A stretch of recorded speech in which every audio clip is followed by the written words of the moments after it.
think people tend to miss one fundamental aspect of all of this. Constitutional building processes are not easy. They are always contentious like this, like what you all are doing. You know, Coach, I'm sure knowing him, he's railing against the government. You sitting there trying to be reasonable, guys. Tarian, you know, trying, you know, being reasonable, but at least has still having the partisan sort of influence to his take.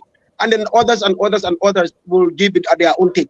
So it's always been like this. Constitutional building processes have never been this smooth sailing. Everybody comes and, you know, agrees, and boom, it's over. No, yeah, the U.S. one was actually very, very, very contentious, and I mean so contentious it was not even funny, because you had at the federal level those who actually believed in federalism, that is a strong federal government, and then you had we call them the federalists, and then you had the anti-federalists, people who believed in, you know, you hear those debates up to now these days, states' rights, you know, all this nonsense that Republicans tend to talk about. These are from back in those days when they were trying to build the Constitution, even the bicameral system that they have, the house, the two houses, even that was a very contentious issue. You had people who had a lobby. I mean, the Federalist Papers, I'm sure you hear about it. This was written by John Jay, James Madison, and others, trying to influence the process by writing in news articles and trying to espouse for this federalism and all these things. I mean, states, when they even went to the state level to ratify it, it was another very, very, very contentious issue. It took many, many years to actually be able to get these things done. And because in the beginning, to begin with, when they sat down to write the Constitution, they were not sitting down. That was not the plan at all. That just happened to come by the way. The Articles of Confederation was what they sat down to make adjustments to, because the one they had was not helping with running the country. So they said, okay, this Article of Confederation, let's go back and tweak it so that we can manage the country better. And then during the course of that conversation was when, I guess, somebody said, hey, why don't we just write a constitution if that's what it is? And then so they went about writing a constitution, not knowing the treacherous road that they were about to fly on. And it was a very, very nasty, contentious affair from their level when they went to the states to get the states to ratify it. You know, you had some who wanted to maintain slavery.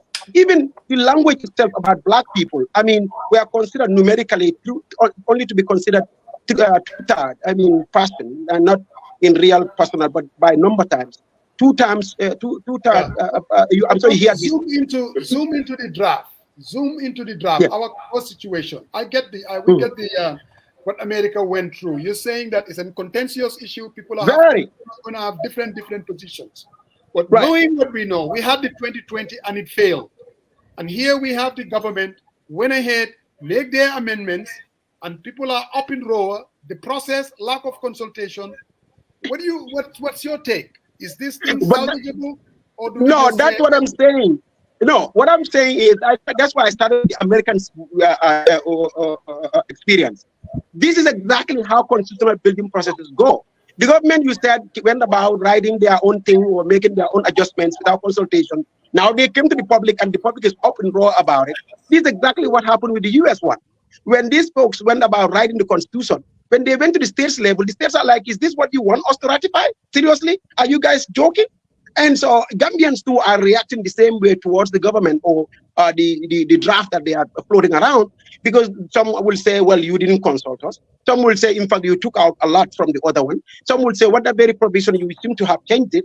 Some will, so all these issues that we are dealing with, I'm trying to say that let Gambians understand that constitutional building processes go like this. So let everybody raise their voices, continue to make some noise, and so that we can all sit down at some point and see how we can build compromise, because it has to come out of that kind of process where compromises have to be made. US one was a big compromise, like I told you, even about slavery, even the Bill of Rights, to put it in the Constitution was forced by the states, because they were saying, look, you are giving us a strong federal government and there is no individual rights that is being recognized here. This is all about government's power. We want the individual rights. Then they, as a compromise, they came up with the Bill of Rights. That's how the Bill of Rights came about. So Gambia too, all I'm saying is the government came out with this draft. Okay, fine. Now let's make noise. Let's make sure that the changes that we want to see in it to perfect it, we make that noise and influence the process, and not and even the threats that are coming out. That's all good. People say we're gonna gut it if you don't make these changes. If you do this, we are not gonna accept it. This is all okay. I think at the end of the day, we can at least sit down. The government recognizing that there are a lot of people or constituencies who have a serious problem with the draft as it is, for those people folks also understanding that the government too has an interest in this because they are the draft leader, basically the ones pushing the thing anyway. In the end, it's going to become the constitution of the people. So that means broader consultation, sitting down and seeing where compromises can be made, because nobody is going to get it all. Just like the U.S. Constitution, they didn't get it all. In fact, they went about with 27 amendments since when it was ratified, was what has been made so far. All of that to go back and say, okay, I know they agreed to this before, let's see how we can make it better. So this is the point, to really look at it and sit down and discuss it. I hope that civil conversation will take place at some point, not people just saying it's a zero-sum game. I get everything I want, or we are not going to accept it. It cannot go like that. We all have to understand that constitutions always come out of a negotiation process, always, in any country. Top Samba. Banka, you've come here, showed us that you are a law student, have read and all that stuff. You're practicing on us. But here is the thing, Banka. Yeah. Yes, it's not a zero-sum game. It would come from a very contentious issue. You mentioned the U.S. Constitution, which they started writing in 1787. You know, of course, to get it to be ratified by the 13 states, they needed to have 9. And the ratification happened, by 1889 coming. Even the amendments, the Bill of Rights, the amendments did not come in until December 15th, 1791.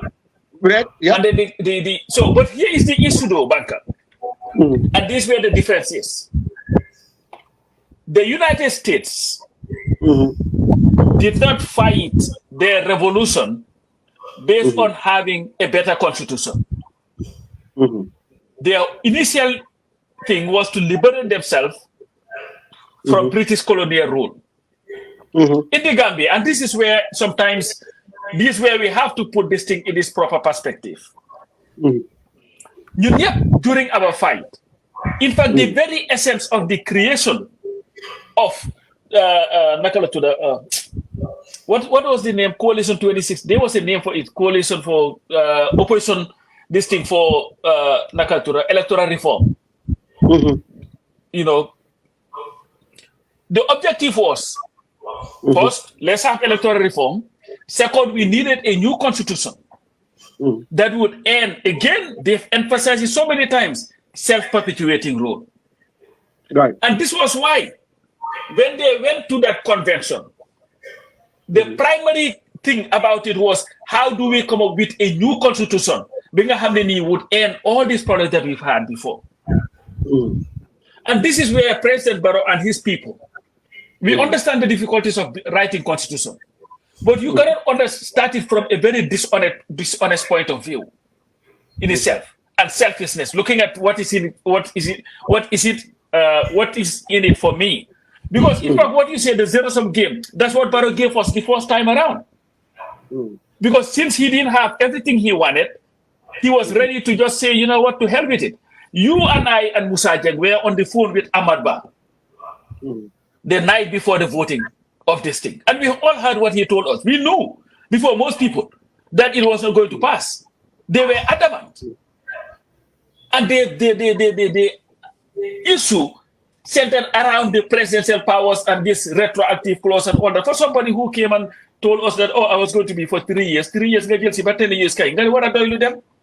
But even with this, the issue that we're running into, and if you we have to be very careful.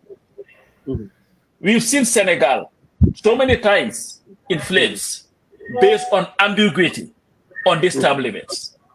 When Wada relied on technicalities to run for a third term, it did not end very well for Senegal. He lost.